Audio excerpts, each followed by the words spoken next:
Today's episode is presented by our friends over at Send In Blue. This is episode 342 of Jumblethink. T-minus 10, 9, 8, 7, 6, 5, 4, 3, 2, 1.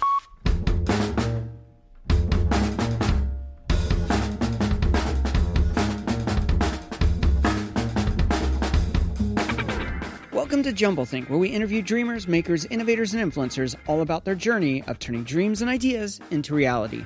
Along the way, we're going to share some tips on how you can turn your own dreams and ideas into reality too. Our guest on today's show is April Doyle. More about April in a moment. Whether you're a new listener or a longtime fan, if you've never subscribed to Jumblethink, head on over to wherever you listen to podcasts, search for Jumblethink, and click subscribe. To make it even easier, if you head on over to jumblethink.com, you'll find links to places like Apple Podcasts, Stitcher, Spotify, iHeartRadio, Pandora, and more. Now let's join today's conversation.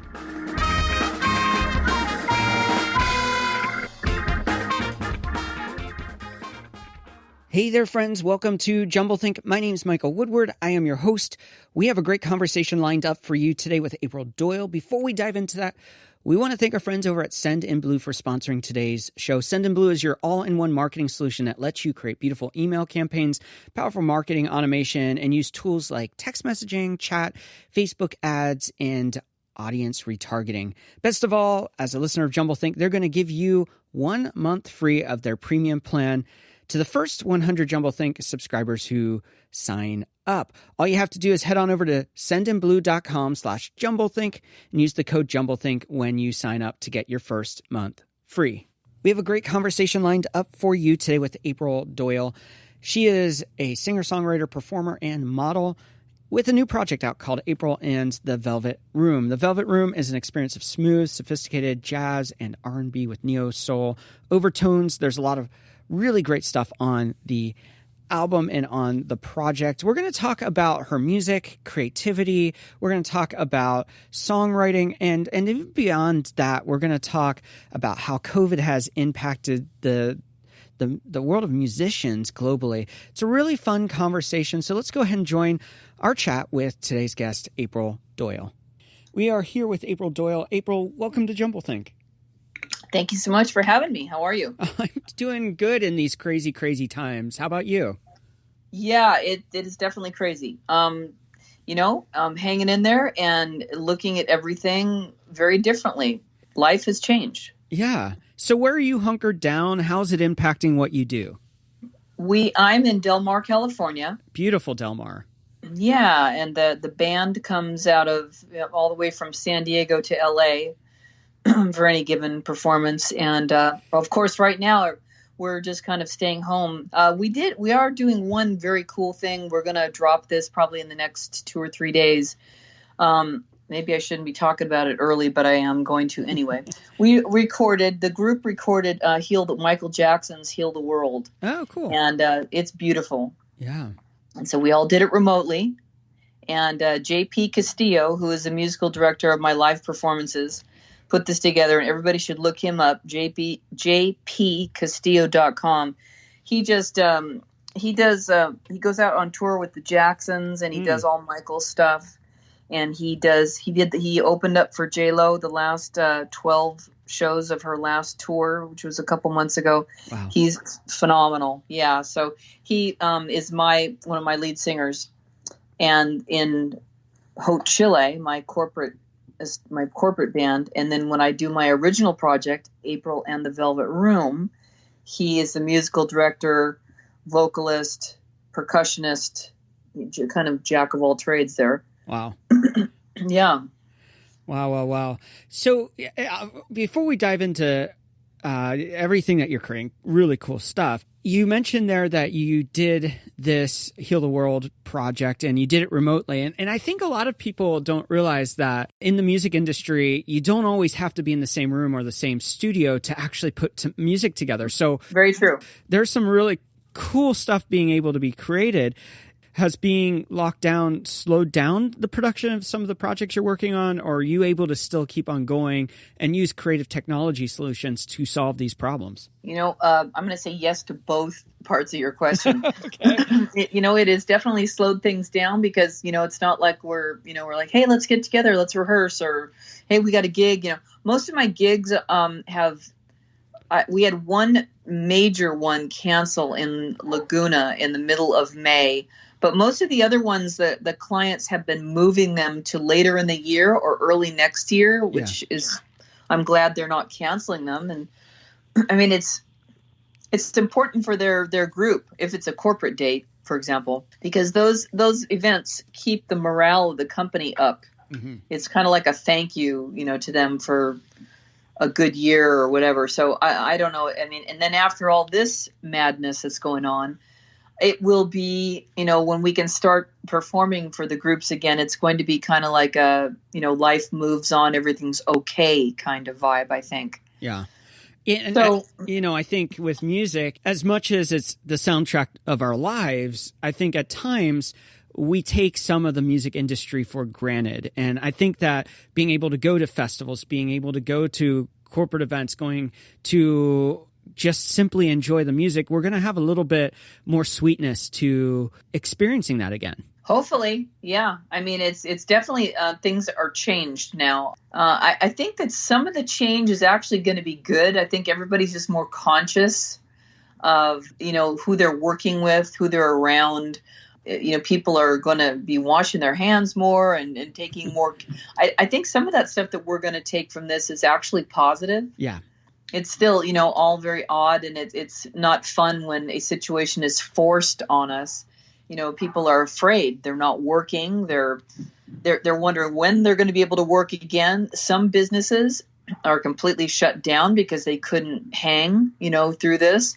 It's pretty scary. A lot of agencies have closed down because they couldn't stay afloat without having the work come in. And I know a lot of musicians are just, they don't know what to do. Yeah. There's, the people don't, like you said, people don't really think about, however people listen to music, whether it's on Sirius, in their car, on Sirius radio, or just regular radio. People don't really think about how the music gets there. Yeah. Like, what is the process that it takes to get a piece of art done and then deliver it to the world? It's a very interesting process that most people don't think about it. They just turn the radio on and, oh, I like this guy, or I like that song, or it's, so yeah, this has been an interesting time. Back to your earlier question about, some people have been really creative about, these videos they're putting out, like this, the Heal the World type of video that we're just getting ready to put out, where everybody records themselves remotely. They send their music files to one person, and that person has it all on the computer, and then it actually mixes it all together, and then actually puts all the video together, so that here you have these little, things that you're seeing. And then there's the virtual concerts that people are doing, setting up a camera and going live, and with one or two, possibly three musicians. Like Michael McDonald sat down at his keyboard. Yeah. Put his phone up, and of course just killed it. Yeah. It sounded unbelievable. Yeah. There's a lot of people doing that, just sitting there playing the guitar, and I think I have so appreciate them doing that, because for their fan base, it's kind of like hey guys, here's something for you, just a little something, nice. And it shows that they care about their art and their fan base, and all kinds of things people are doing remotely. Some people are putting fundraisers together. Some people are just shooting live video and just talking to people to try to keep them hopeful. Yeah. Yeah. And for me, what I think is really interesting is that, there's been some studies done about the shifts of styles of music when it comes to production value versus more of that organic and raw style of music. And what I love about this time, we really should be looking for highlights to these times and not just writing it off as all tragedy. There are good things coming out of this. I think so. And I think one of the good things is that for a while now, it seems like there's been such a value put on production value in music that we've lost the honesty of the music. And I think that we're hearing a lot more of those raw forms of the songs, raw just emotion, that connection, that intimacy with one another, that I think that, I love produced music that's put together and just really curated, but that honesty and transparency, almost seeing into the soul of the musician, it's really beautiful right now, seeing that through just a simple iPhone setup or a piano and a guitar and just going, it doesn't have to be perfect. It has to be real. No, it's putting the James Taylor back in stuff. Yeah, I love that. I love that. That's a great way to put it. You know what I mean? It's like, it's just, I fully agree with you. There was, I don't really, I'm horrible with time because it just keeps flying by. But X amount of years ago, everything was so radio synthetic. It was all, there wasn't any real, and that works for dance music. Yeah. But just all of there's so many names now for the different kinds of dance music. I'm blanking on it right now, but everything went synthetic. Yeah. So then all of a sudden, all these real musicians were coming back with like this, jingle jangle out in front of the barn thing. And a lot of it was really raw and not good. But there was this aspect of people being very interested in the real human factor of, okay, there's somebody really playing guitar, really playing on a piano, really playing a cello, whatever. People want to see other people engaging in their art, in their talent, in their, so I fully know what you mean. And it seems now that it's a little better. It's not as synthetic as it was. And have you watched the show Songland? Oh, we love it. I remember last season when it kicked off there in season 2 now, it just came out. Season 1 came out. We just loved the process of watching the collaboration and the composition and how music and lyric can come together and really strengthen the message. We love that show. I haven't been so excited over a show in a long time, and I sit there and I write. I write songs while the show is happening. Wow. I like any little ideas that come out of my head because there's such creativity going on in that show. But on the all said, if you're not in the industry, I don't know. I'm surprised the show got a second season. I'm thrilled it did, and I've watched both of them. The last one had they were finding songs for her. The artist Her. Yeah. And then before that it was I'm blanking on his name. It's the Latin dude that did Despacito. Yeah. And a beautiful, oh my God, they're so talented. And just watching this musical genius come out of the ideas they throw out. Oh my God, love it. Yeah, I'm a big fan of watching, especially the collaborations with Ryan Tedderer. I just love. He's ridiculous. Yeah. He's ridiculous. Yeah. No, he eats, sleeps, lives, breathes music. He does. Totally. I want to step back here. You have a passion, obviously, for music. You have a passion for creating and curating what you're putting out there. I want to hear a little bit of the origin story of how you thought, you know what, I'm going to give this a go and really make music my vocation, make music my life. I started out, it was just kind of like a friend saying, do you want to come over and sing with us? It was that basic. And then the band turned into this hugely successful corporate band. And I was, just started doing what I do. I was doing the choreography. I was styling. I was I found a seamstress to do it was a 60s band. It was a 60s act. Mm. And that style of music was just, we were all over the place. This was like in the mid 90s. And they just liked that style of music. And it just kind of ran its course. And then they weren't changing things up. And so I wanted to move on and do my own thing. And it sort of took over all my time for makeup, acting, everything. It was like the music thing just kind of took over. Mm. There wasn't time for too much of anything else, even though I love all the other, things that I've been involved with.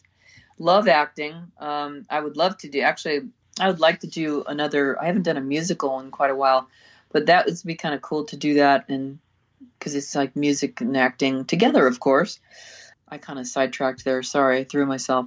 But anyway, it's the main thing that was really pulling at me was doing my own project. Mm. And I was doing stuff for so many other people for a long time. And it was like, and everybody was saying to me, when are you going to do your own project? When are we going to hear your music? And I was like, oh, well, I'm going to do it. I'm going to do it. I'm going to do it. So finally getting to this has been really cathartic. And it was very interesting that we were able to do this one big show before everything shut down. On March 8th, we were at Herb Alpert's Club in Bel Air called Vibrato. Mm-hmm. And it was a sold out show. And everybody was thrilled to be there.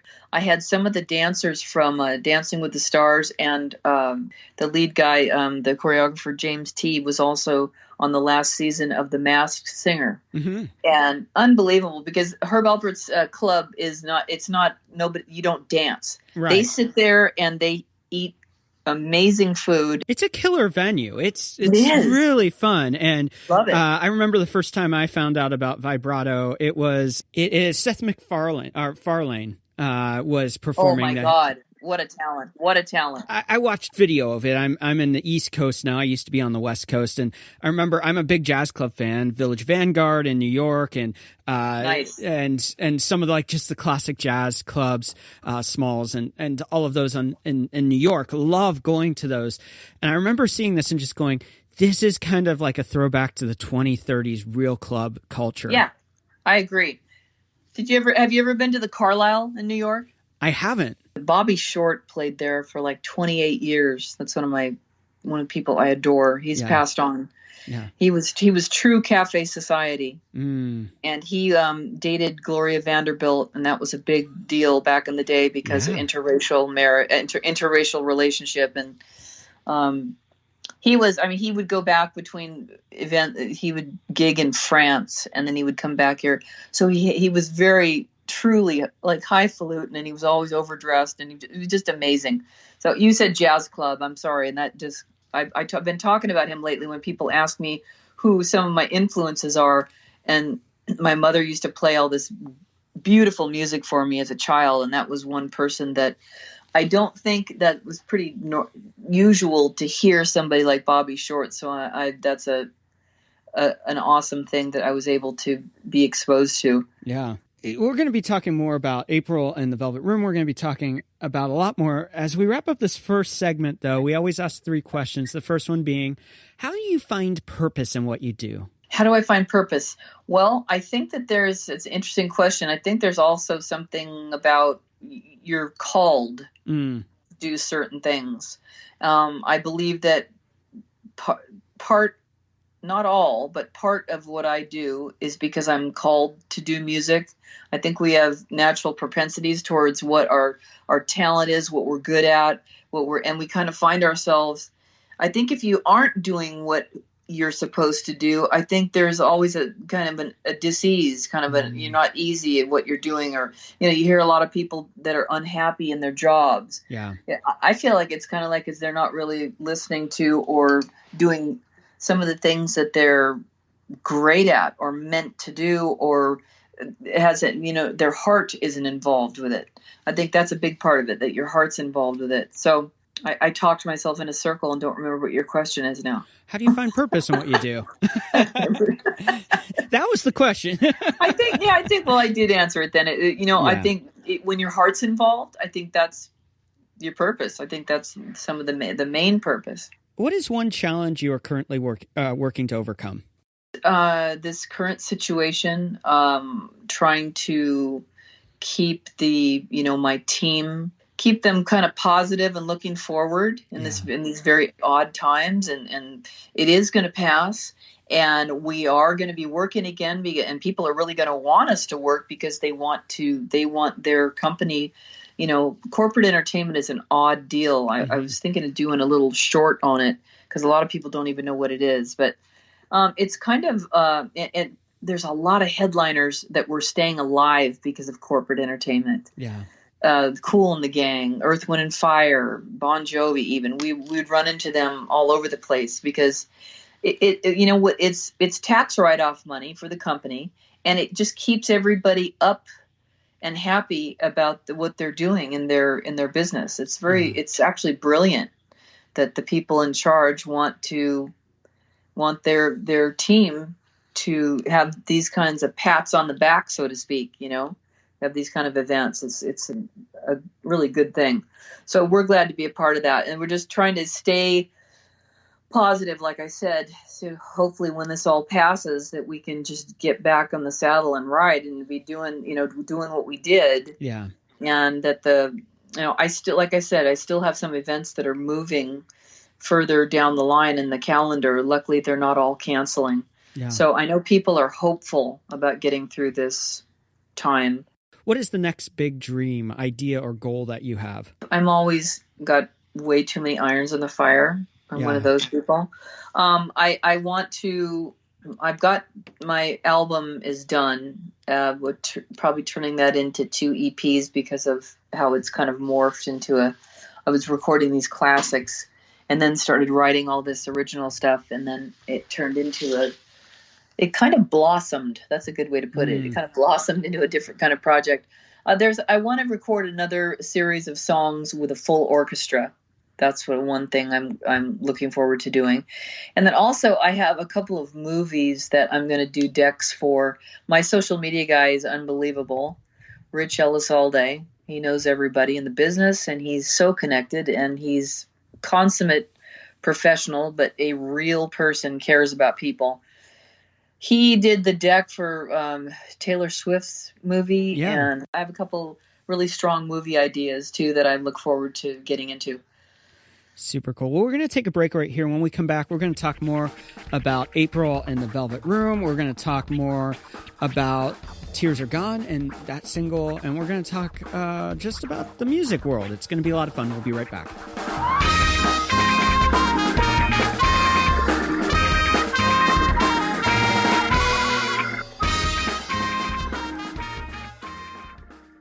Hey there, friends, it's Mike, and I am super excited to tell you about a new company I stumbled upon recently.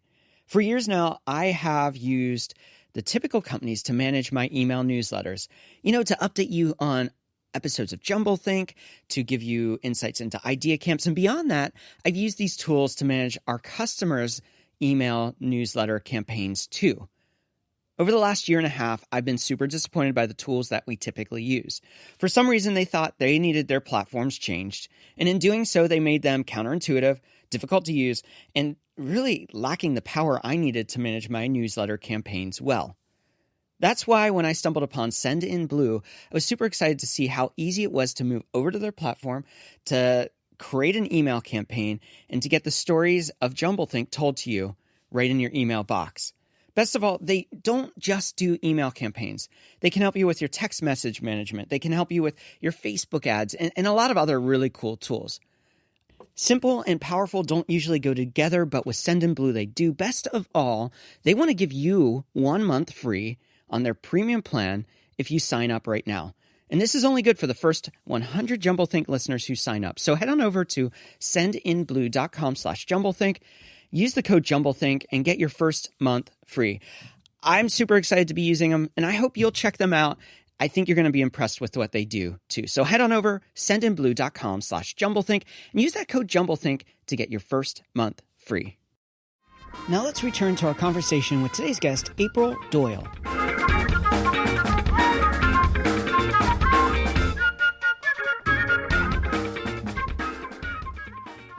We are back with April Doyle. All right, before we dive into the conversation, we should let people know how they can find and connect with you. So what are the best ways for people to find and connect with you? Thank you. We've got, of course, Facebook, April and the Velvet Room.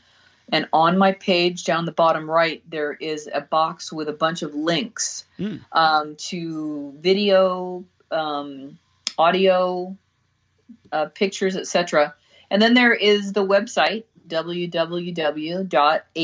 and the Velvet Room has all those things as well.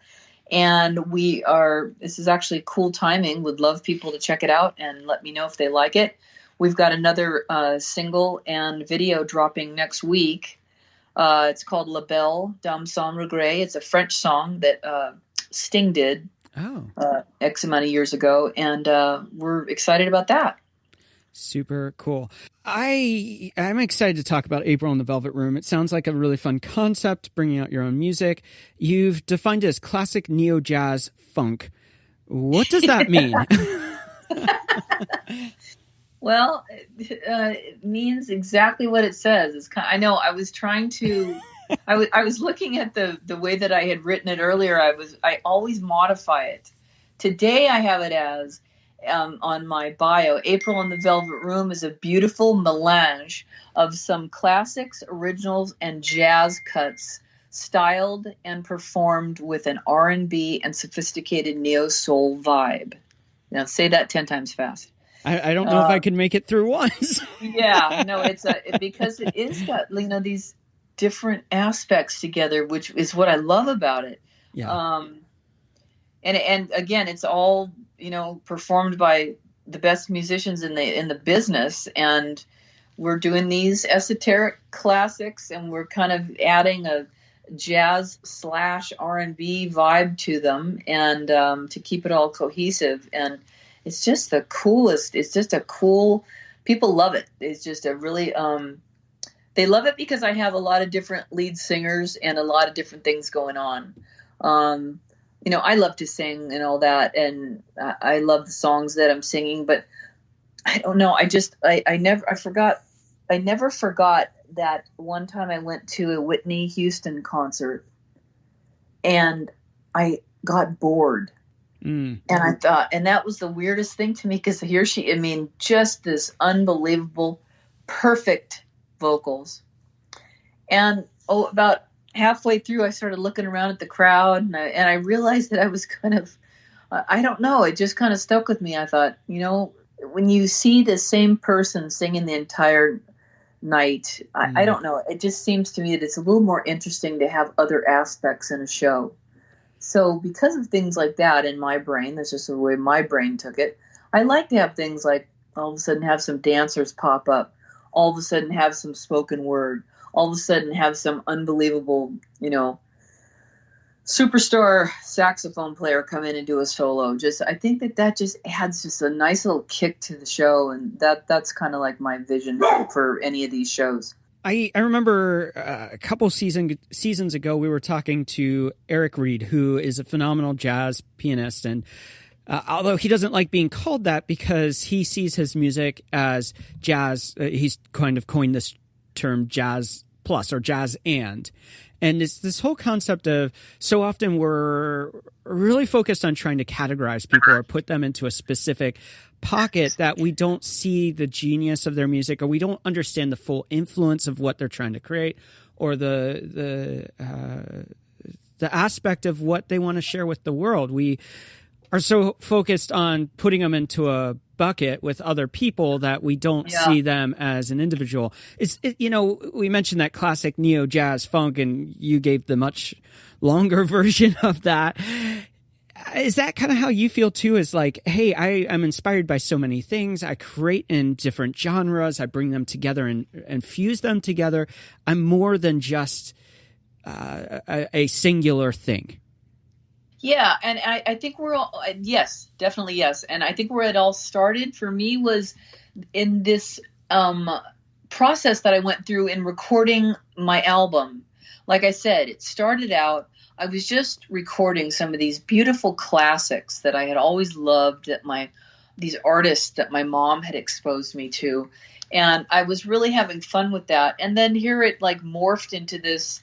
All of a sudden we had all these original songs that were just flying out of our brains, and they were so good. And the musicians were excited at even recording them. That was a big pat on the back for me, because these guys have done everything and played with everyone. So when I saw that they were really into my music, that was a huge nod to me. So anyway, that aspect of what was happening just in the making of my album kind of was like I wanted to, have that be in the show. Mm-hmm. I wanted to touch on these classics, but the classics, we're not going to lose the integrity of them by trying to flip them into something that they were never intended to be. Mm-hmm. But just, adding a little bit of R&B, changing the beat underneath some of them, singing the jazz stuff with a little bit more, R&B, a little, the neo soul, just that vibe, more laid back, just kind of putting a little different color on some of these songs, again, without losing any of the beauty of the way they were intended. You also mentioned there, earlier on, you were saying, I went to see, I think it was Whitney Houston, and it got just kind of singular, got very boring. Yeah. And so I'm kind of looking around, kind of checking out, trying to figure out, well, what are the people in this room thinking? Do you see yourself more as a band leader versus a lead singer? Are you seeing... both. Okay. Well, you definitely can be both. Yeah. But are you seeing it more as like you're creating something that's bigger than just yourself and it encompasses more and you want more of that collaboration? Or are you viewing it from the standpoint of it's just another way to communicate your voice in a different aspect? No, that was beautiful, just the way you just said it, and it's been interesting for me to, in the corporate situation, I ran the show for forever. And then when starting to work with JP Castillo, who I mentioned earlier is phenomenal in so many aspects, me stepping back and shutting up and letting him run the show with the musicians for April and the Velvet Room, that has been interesting for me to just focus on how do I want to be as an artist instead of running the show. You don't have to run the show. You can just work on your vibe and your how you want to show up for the show, how you want to look, how you want to sing, what kind of color do you want to put on any song or whatever. So that's actually been a good thing for me to not have to crack the whip and get everything together in so many aspects. That has lent a little more creativity and ease to the art part of the whole thing rather than the business part of the whole thing. You are dealing with creating from afar right now, creating collaboratively across the internet and bringing in your bands digitally, and each are recording their own parts and all of that. And you're doing some cool stuff with it. Tears Are Gone. Is this a pre-coronavirus song? Is it a post? Like when did this get created? This was recorded a while ago. Somewhere we were still working on it, within the last year and a half or so. And then I don't remember we shot the video at the middle of last year, I think. Okay. And so, this happened all before this recent mayhem. Mayhem. Yeah. Tell us more about Tears Are Gone. Tears Are Gone is kind of been interesting in how people are taking it, because the way that I felt about it when I wrote it was kind of like a positive, kind of like a moving on in a positive way. Mm-hmm. It was kind of it wasn't about one certain instance. It was about a lot of different aspects in my life. And I was just kind of in feeling okay about things and ready to move on. Like all my tears are gone. Mm. But a lot of people, it's interesting. Some people have said, "Oh my God, I cried and cried over that song." And so people's take on it, of course, is going to be different. Some people felt hopeful about it. Some people felt very sad. Some people are like, "Yeah, man, I've been through that," and all this. And it wasn't just one incident, but it's interesting the way people, you listen to a song and you personalize it in your brain. You kind of want to, feel you kind of, I don't know if you want to, but you just sort of, if you relate to it, I guess that's the word, to relate. And you can relate to it in a lot of different ways, but it was written with a feeling of it's a positive moving forward, moving on. It's some people are right there with that. And some people are maybe they were in a bad relationship or something, and yeah, I felt exactly like that. And so anyway, it is an emotion that it is definitely emotional, and or touches the emotions. And so I've had some people talk to me about possibly using it for a movie. Oh, cool.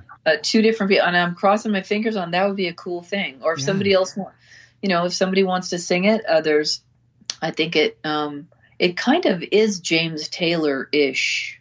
Maybe I just want it to be James Taylor-ish. There's a lot more you want to do with April and the Velvet Room. Tell us about the future. Where do you want to take this? What more do you want to create? How do you want to use this to share your voice with the world? Yeah, hopefully when things get a little, when life moves on and shows are happening again, there's a lot of people that want to work with the group, and I like having the certain little people like little standouts that will come and do the show with us, and because everybody in the group knows a lot of different people, so that's what I'm looking forward to, is having all this great talent come in and for a couple of shows here and there. So looking forward to creating these future shows with the extra talent involved, and looking forward to the next recordings. Like I said, I really am looking forward to doing I've got one set of songs I want to do with a full orchestra, and it's still going to be a little bit more current. Okay. Feeling. The string arrangements that are on the French song that's getting ready to be released, La Belle, was done by Brent Fisher. I don't know if you know who Brent and Claire Fisher are, but they're some of their Hollywood royalty, and they've done strings for everybody from Nat King Cole to Tony to everybody. They did the strings to Anniversary on Tony. And when I heard that he was going to be working on my song, just because of that one song, I was completely enamored.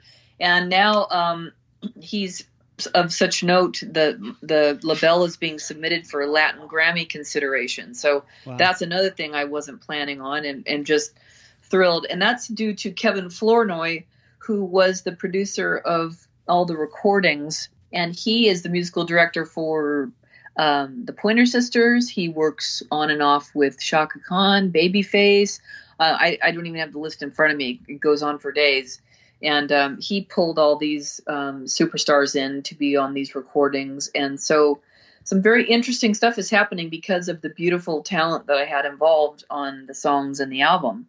So I'm looking forward to doing more recordings with that level of, it's such an honor to go into the studio and work with people that have such a background like that. They're working with people currently, but then they have this list of people that they've worked with forever, and you're just like, some people that are just iconic. Yeah. And so you're just thrilled to be in the room with them.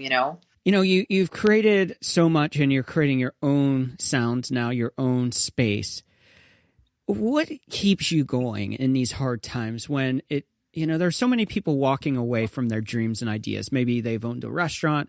Maybe they've wanted to start a business, and instead they're just going, we don't even know how to survive this. And they're just kind of checking out from their dream. You seem to be pushing into continuing to make your dream, continuing to create, continuing to put awesome stuff out there. What keeps you going when so many others are just giving up? That's a really good question. And my heart goes out to all those people, because I understand how difficult this is. These times that, none of us ever saw this coming. Right.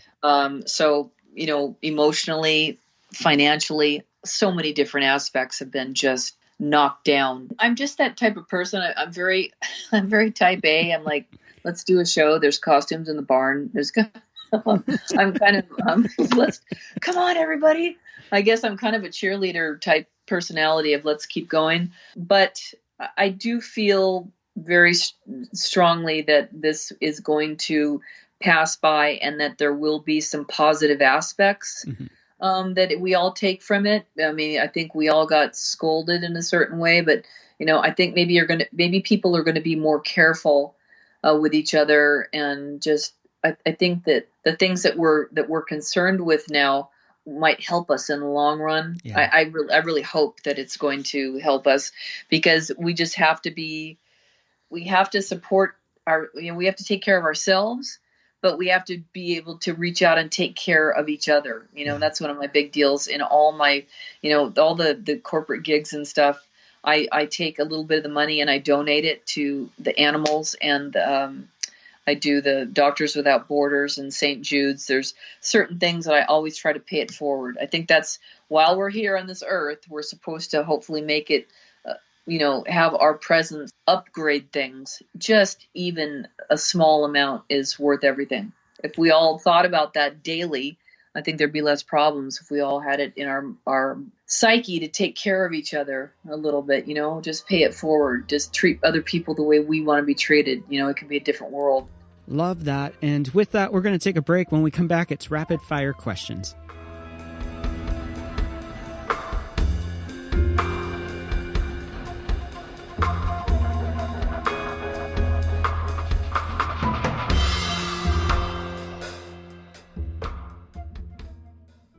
Once again, we want to thank Sendinblue for sponsoring today's show. Sendinblue is an all-in-one marketing solution that lets you create beautiful email campaigns, powerful marketing automation, and tools like SMS, chat, Facebook ads, and audience retargeting. Best of all, they're offering 1 month free on their premium plan to the first 100 Jumblethink listeners who sign up.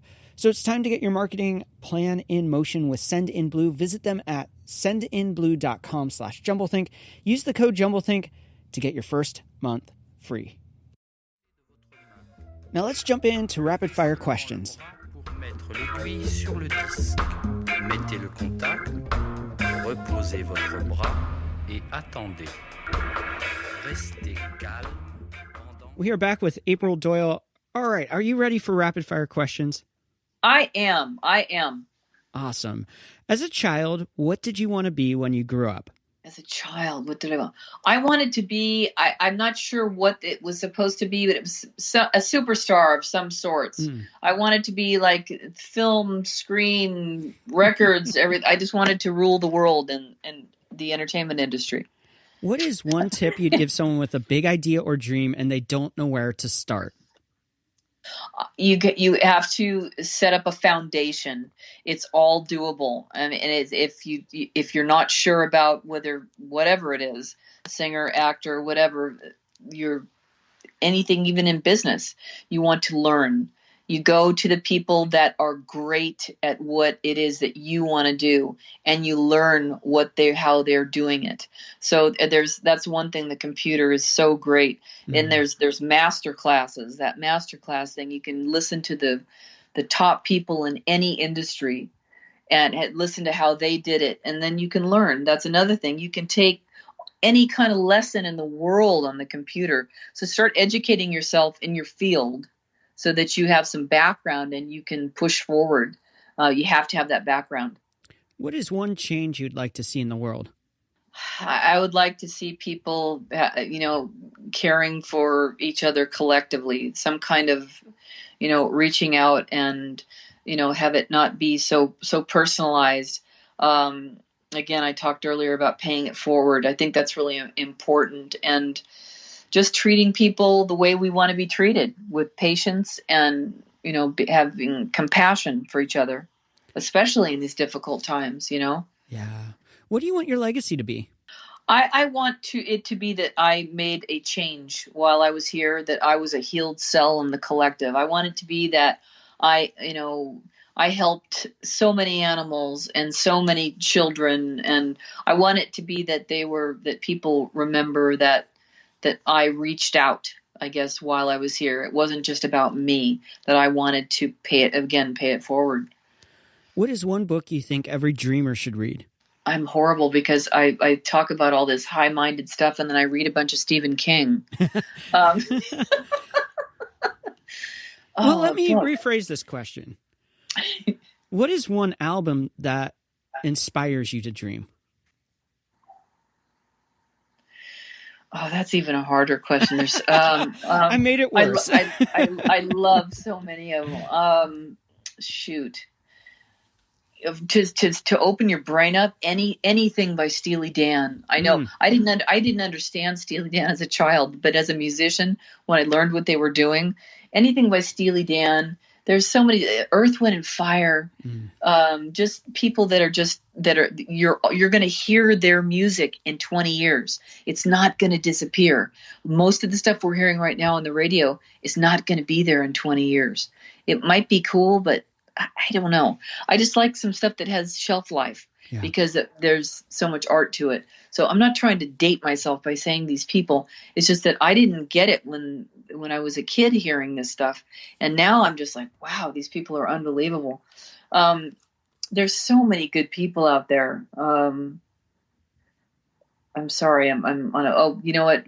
Anything that Raphael Sadiq does, that's a whole other thing. Layla Hathaway, just people that are just, Mel Torme, the Velvet Fog. I mean, this is stuff that we will hear in 20 years. Yeah. I know. I try to stick with people that I know are really adding something to the business, to the art. Yeah. Not to take away from anybody current, but I don't know. I just like stuff that will survive. Yeah. For you, how do you define success? I define success by how you feel when you go to bed at night and how you feel in the morning. I mean, it's not $1 million is not going to give you peace. It's not going to give you it might make things easier, but it's not going to give you that peace of mind and that, that feeling in your heart. I mean, it's when you're finally doing what you love and you are able to it's finding that balance. So I know we all need a lot in this culture, and it's, I don't know, animals and the way things have gotten crazier. Children, animals seem to be such a beautiful, simple access out there, to help them. I don't know. I feel better when I'm giving something. What is one trend you are currently excited about? After everything I've said, don't laugh at me. So these TikTok videos, right? Yeah. I was thrilled. My friends were laughing at me. They're going, it's just for kids. And so I'm looking at them, and what I was seeing was all these amazing dance routines, like dance, and then also a bunch of animals. So of course I'm hooked by anything where there's a lot of animals. And so I actually, the Savage song, this is really bad. After everything beautiful we've talked about, I put my elderly mother on there and she mouthed the words to the Savage song. And I had a gangster hat on her and I had a fake fur around her neck and some sunglasses on. And she did Savage for me. And we all just died over it. It was money. What is one habit that you find helpful in your life? Eating well and yoga. Whether you're drawn to it or not, if you engage in it, you're just going to feel different. You're going to wake up different. You're going to go to sleep different. It just changes everything. What is one thing you wish you would have known when you first started out? You're asking some deep ones today. No, it's good. I wish I would have known sooner than later about not making myself crazy over, trying to take care of everything. I wish I would have just had a little bit more ease and taken care of how I run my day more than I was doing everything for everybody else for so long. So finally, that's another thing that happened when I started doing this project. I'm like, wow, it felt different doing something just for myself. Wow. It felt like it was like positive. It was very positive. So I guess again, it ends up at the end of the day, it ends up about balance. You got to do stuff for other people, for your family, etc. But then you got to take care of yourself as well. So it's finding that balance, I guess. If you weren't doing what you're doing today, what do you think you'd be doing? I'd be probably either a full-time stylist. I'd like to say a professional dancer, but my feet will disagree. I tried to be a ballerina and my feet were like not going with the program. Love dance. Dance is my passion, but so that's my first thing I was thinking of. It would be something in the industry, probably, stylist or just stylist / makeup artist. And finally, what is one dream you are still wanting to fulfill in your own life? Probably Bully Town. I'm an animal activist, and one of my dreams has been to have Bully Town, which would be a pit bull rescue, to adopt out the adoptable ones and then keep the babies there that can't be adopted out, that maybe have been abused, and they would be able to just live a peaceful, happy life there. So Bully Town. As we wrap up, we always like to leave our guests have a final thought. What's the thing you want to leave us with today? Anybody that's listening, I appreciate your time and interest, and anything you want to tell me about the music, if you even feel inclined to check it out, is a beautiful thing. And again, I want to help people. So if people want to help me out by checking out what art I'm trying to put out in the world, I would love to support you back. April, it's been a lot of fun hearing about your adventures, what you're creating, and getting to hear your story. Thanks so much for taking time out and being with us today. Thank you very much for having me. This was great. Once again, I want to thank April Doyle for taking time out and being on the show with us today. Her links are in the episode notes. Go check out what she is doing. We also want to thank our friends over at Send in Blue. Send in Blue is your all-in-one marketing solution that lets you create beautiful email campaigns and more. Best of all, they're giving our listeners 1 month free of their premium plan for the first 100 Jumblethink listeners who sign up. All you have to do is head on over to sendinblue.com/Jumblethink or use the code Jumblethink to get your first month free. Those links are in the episode notes too. And finally, I want to thank you for tuning into today's show. It means so much to us that you would listen, and I hope that today's show has inspired you. Many of us have dreams, and we have obstacles that hold us back from our dreams. But if we look creatively, just like April has during coronavirus, we can find new and unique ways we can collaborate, communicate, and share our message. So don't be held back by the situations we face today. Look for alternative methods to make those dreams and ideas a reality. And as always, I am here to support you. Send me an email or drop me a note through the website or even a message through Facebook, Instagram, LinkedIn, or Twitter. I would love to chat with you, hear your story, and see if we can figure out a way to make those dreams and ideas deep inside of you to become a reality. Now it's your turn to get out there, to dream big, and to change the world around you. En avant, en arrière, sur les côtés. Vous êtes une autre personne. Les mères de famille, les enfants, peuvent également prendre un moment revitalisant. Dans quelques mois, lorsque vous aurez bien saisi la technique et que vous serez maître de votre corps, vous pourrez vous décontracter même en travaillant.